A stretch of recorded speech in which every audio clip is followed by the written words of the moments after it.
What's up, everybody, and welcome to my NXT review. A lot of things going on in the show tonight. The fallout from NXT TakeOver in your house from last Sunday. A lot of things going on into this fallout show, which I kind of now regret. I don't know why I didn't watch this show first tonight, which I kind of wish I did now. But there was a lot going on. Not TakeOver, but NXT tonight. We kicked off the show with the Undisputed Era, Adam Cole, and Bobby Fish and Roderick Strong, who are were found wherever they were after being stuffed into the back of a trunk by Dexter Loomis. They are found alive and they are okay. They came out as Adam Cole pretty much talked about the whole backlot brawl thing and how he beat Velveteen Dream and that he can no longer face him for the NXT Championship as long as he has the title. But as he went on, pretty much said that nobody in WWE could beat him for this title.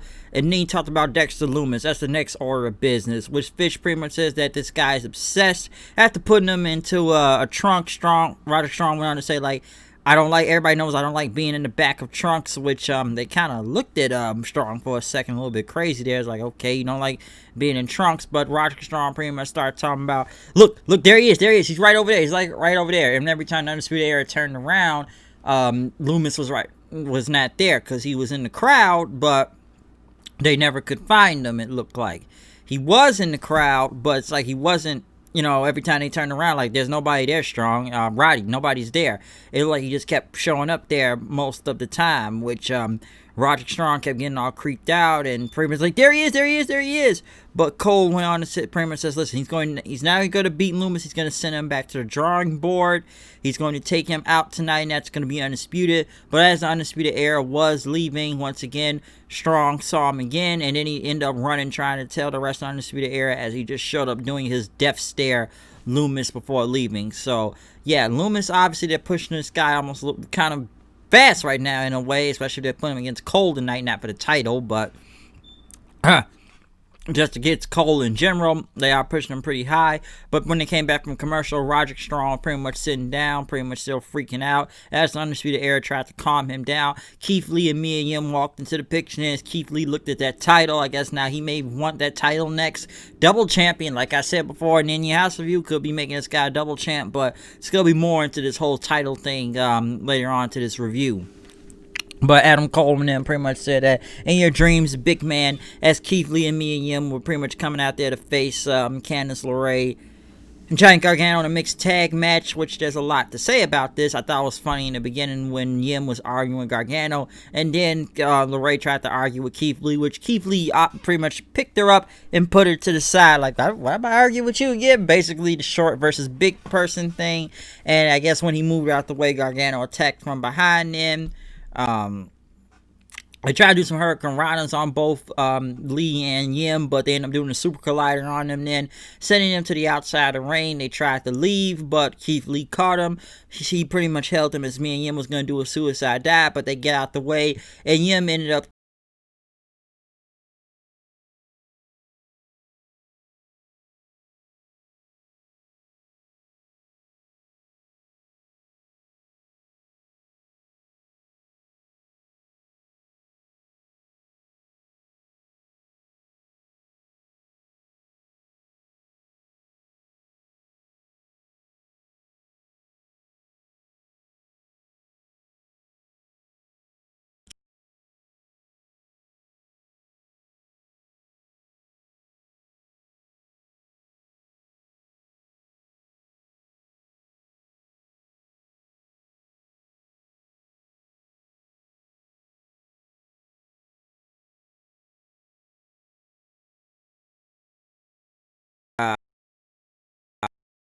to take out Candice LeRae right after, but Keith Lee did his pounce thing, knocking Gargano into Mia Yim. Mia Yim fell to the ground as he looked on. Gargano ended up pretty much hitting a kick and then hit his one final beat DDT, but as Candice LeRae was still on the ground, Keith Lee ended up knocking pretty much landed on top of Candice LeRae, which I kept saying count to three. Why doesn't the ref count? But I have to remember this is not the Attitude Era of 2003, and that you have to, pin the respected person, I guess, in this match. You can't just go and pin anybody. That the woman has to pin the woman, the man has to pin the man. So that's why I was kind of confused for a second. Like, okay, Keith Lee's got the pinfall here, so he could have won right there, but he looked shocked to see what happened. He tried to pick up Candice LeRae, and then Johnny pretty much ended up hitting him with a roll-up. Match a little bit, couple times here and there going on. Obviously, this was just to give Keith Lee, Johnny Gargano, his win back. So, in a way, 50-50 booking when you want to look at it, because Gargano gets some type of heat back for beating Keith Lee, pinning him from there, since Keith Lee beat him last Sunday at TakeOver for the title.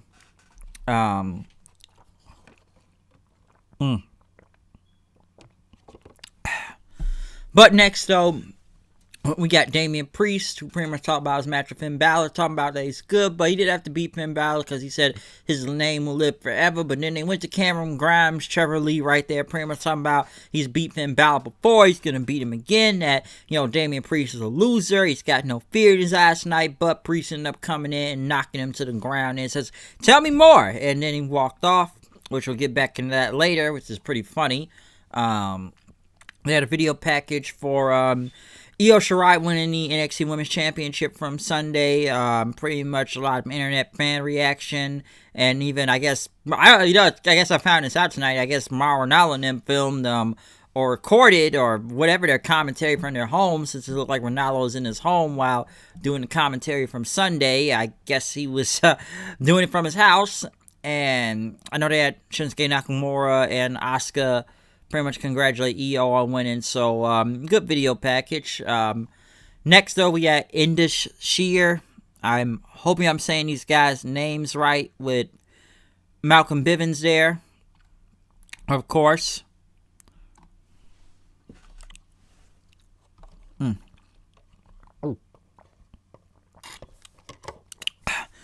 Going against some jobber tag team. Like I said, this is a squash match.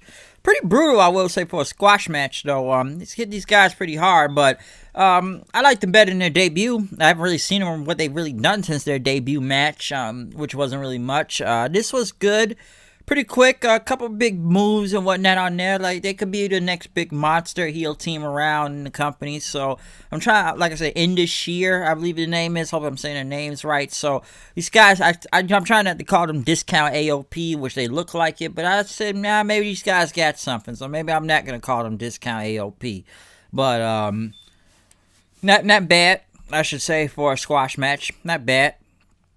But next, so, I guess, the referee, Drake Wirtz, looking for Grimes, which they got William Regal on the, I guess, FaceTime or whatnot. They were going to go looking for him. And I guess Grimes was talking to some women in the back, and pretty much he talked about how, hey, man, my jaw's fine, okay? But, he's trying to get with these girls right now. He's trying to hook up. But the referee told him, hey, William Regal wants to talk to you. He's on the video screen, which Grimes pretty much tried to act like, oh, no, man, my jaw hurt, man. Priest hit me in the face. I can't do this match tonight. But Regal pretty much says, look here, sunshine, like, you had no problem talking to those women right there. So, you still gonna have your match tonight. So, you're still gonna be going against Balor. And then when they left, I like that grab. So, I told the girls, like, hey, man, I ain't want to go downtown with y'all anyways, okay? I tried to go downtown. And, pretty much, he looked all pissed off right after. So, I guess Grimes cannot accomplish the mission of getting the hose right there. So, got better luck next time.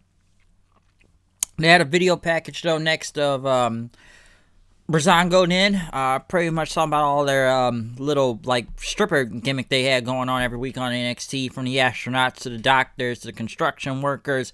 But, we've entertained the fans and everything, but they can also bring it in the ring. And, they were on SmackDown as the Fashion Police, but some of that didn't help, too, that they became a joke of SmackDown. And pretty much they talked about how, Fandango made his debut match at WrestleMania 29. I won't say Chris Jericho, but that was his debut match at the time from there. And that, Tyler Breeze, who's been there since the beginning of NXT, of facing guys like Finn Balor, Apollo Crews, and Jushin Thunder Liger, that, he taught him a kid, but he said Breeze was like, hey, man, I'm 32. It's, I thought you were 27. But, we've entertained and everything, but once we hit the ropes, it's all about business, and it gotta be about business next week when they face Imperium, or they called him Fabio, Fabian, they called him Fabio. I thought it was kind of funny when he said that. So, good video package for Breezango, though, at least trying to give him some type of credibility for this title match next week. They played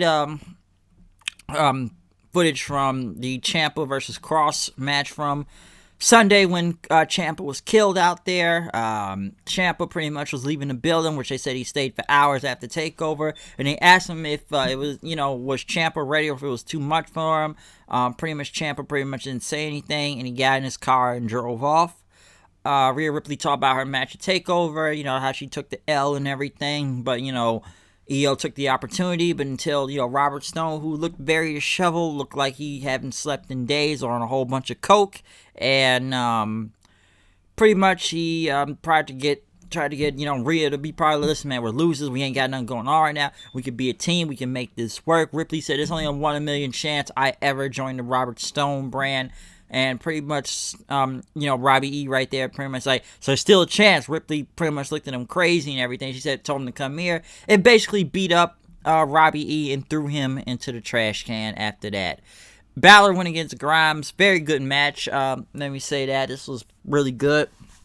Of course, Balor was going to get the win, hit the coup de grace in the 1916 for the pinfall. Obviously, Balor getting his win back. But the thing after now, he's talking about he's held a lot of titles, but he has not held that North American Championship in NXT. So now he wants that belt now, which I'm almost surprised they're not even putting Balor back for the main one, but he has not won that title yet. And I'm thinking Keith Lee's going to be going for the main title, but this could be different now. Balor is going to be going for the North American Championship, but to see a Balor Keith Lee match, that would be great. Dakota Kai went against Casey Catanzaro. Basically a quick match. Dakota Kai won with GTK. Pretty much her and Gonzalez got in the ring and beat up Catanzaro, and then next thing you know, Kaden Carter came for the save, but pretty much was kind of dodging Gonzalez, running around and kicking Dakota Kai, but when she tried to do a DDT, Gonzalez ended up putting her down with the choke slam. Then I almost thought once again Tegan Knox was actually going to come out and make the save. Thank God I didn't have to see that again, because I do not care about this whole Tegan Knox and Dakota Kai feud, which has gone on way too freaking long, and I wish it would end, and I hopefully they stay away from it, but knowing them, they'll probably come back to this sooner or later, but at least I'm done seeing that. Timothy Thatcher video, I guess he had the Thatcher catch can wrestling, which I guess he was training some students and everything, talking about having waivers, and that their training will begin next week. El Heel de Fantasma came out then, the new Cruiserweight champion. Pretty much, before you can even say anything, next thing you know, Spud comes out, Rockstar Spud. Like I said before, his whole release was a work the entire time. I've said it since the beginning. I just want to get that out there because, yes, his release was a work and he was never going anywhere to begin with. Alright, but as he congratulated Phantasma on winning the title, he said, it was a great match and everything, but, he talked about how he got his job back last week, and this is about you right now, okay? Which the fans chanted, you deserve it.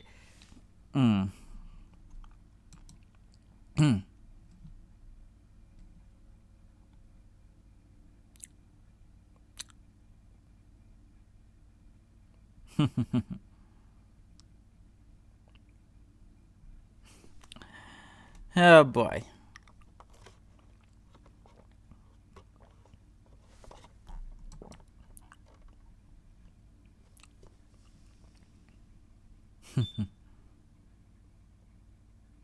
Sorry for the long pause, but you know how these video things can be weird sometimes, though. But as they chanted, you deserve it and everything, Spud talked about how he's now a full-time member of the roster, which I never thought he was going anywhere anyways, and pretty much talking about he knows he can beat Phantasma and everything, and he wanted a shot at the title. Phantasma said, see, until the Luchador Ninja guys came out then, and of course, I'm sure we all saw this coming, okay? We all saw this coming, but, Phantasma ended up turning on Spud and everything, pretty much taking him out.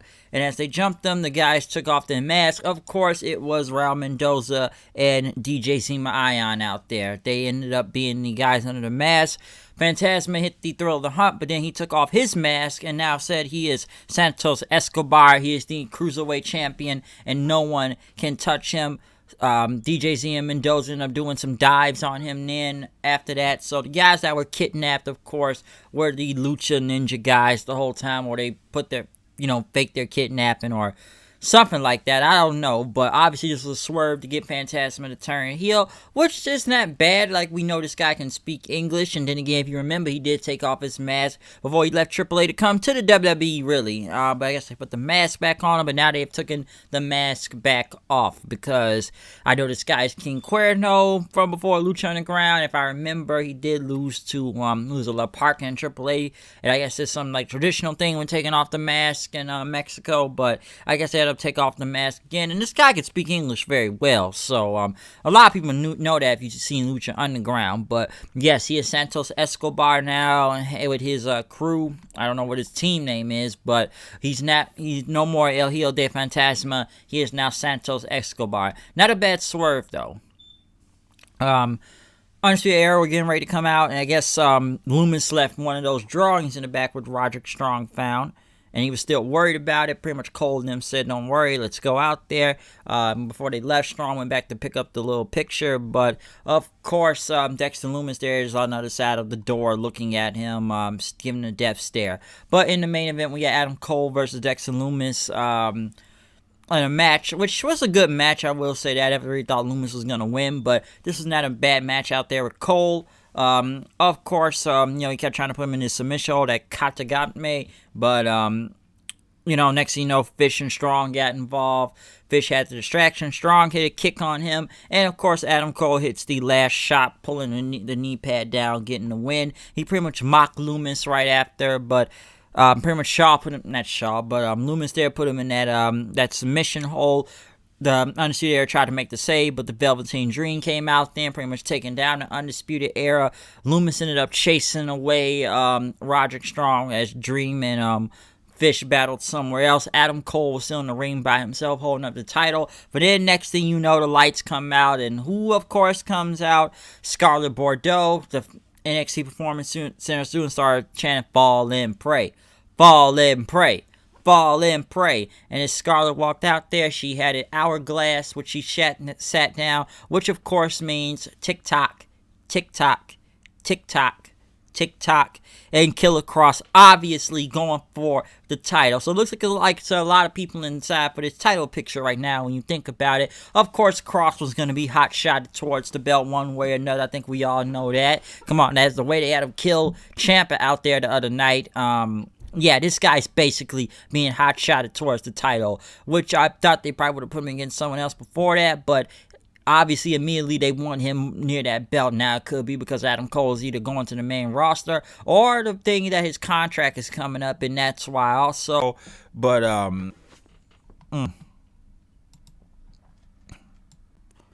a lot of people talking about how I've seen this argument tonight that the Giants are now moving back into NXT and that they're getting rid of a lot of these small guys that are the champions right now, and the Giants are taking back over because, between guys like Kross, Loomis, those two, and this Sheer, Keith Lee or whatnot, I think they are probably being more led into being a bigger part of NXT than a lot of people said in the smaller guys. And like I said before, Kross obviously is being hot-shotted for this, which I don't really have a problem with this in a way because the guy is just really that damn great in general. But do I think it's a little bit soon to be pushing for the title? Yeah, but come on, man. They got so much stock behind this guy right now. So obviously Triple H and them love Killer Kross right now. They really do, okay? And they want this guy as the champion immediately. Now, I don't know if Champ can interfere or somebody can interfere to stop this. I don't know, but I said before, it's going to be the next takeover or something. Kross will be the champion, okay? Because I don't know if there's any other way to screw this one up because they obviously love this guy. They are really behind Kross, so I think he may be next in line, and I think he's going to win the title, possibly, because obviously I don't know nobody else right now. I would say Keith Lee. I would still say go for the double title thing, but I don't think that's going to happen either right now. But I don't know, maybe it could be between Kross versus Lee for both titles. I've said this in my In Your House review the other night. There's a lot of possibilities going on into this, but I think the possibility right now is going to be Kross versus Cole for that title. So they are really hot-shotting and putting a rocket ship to this guy's back for the title immediately, okay? So I can really see that coming right now. And that hourglass says a lot of things, okay? So tick-tock, tick-tock. But this was a good episode of NXT tonight. Like I said, I love the ending. A lot of things, battle and grind, pretty good. The debut of Santos Escobar. I guess the swerve of it. He was fantastic, taking off his mask. Yeah, like I said, a lot of really good things on NXT. Still a bit of a cool down show because it's the fallout from TakeOver, but obviously this sets up a lot of new feuds going into the future of who's going to be going after who right now. So this is obviously a lot of setups, but other than that, that's my review of NXT tonight. Make sure you check out my In Your House review that is up online right now. Check that out. Or any other review from AEW, the Impact, or Raw, whatnot. Check that out also. So yeah, once again, you know, it's me, DHD, coming here with news reviews. You know I am, know what I do with the show that flow. Here I go, and we're crossing the I's and down to the T. And we're not done with this review of NXT. So, like I said, blah, blah, blah, etc. Follow me on Twitter. You already know how that goes. Hooded9890. I know I'm repeating myself, but I gotta make sure to say it just to make sure that gets through, okay? So I'm out here. I will see you guys later. Peace out.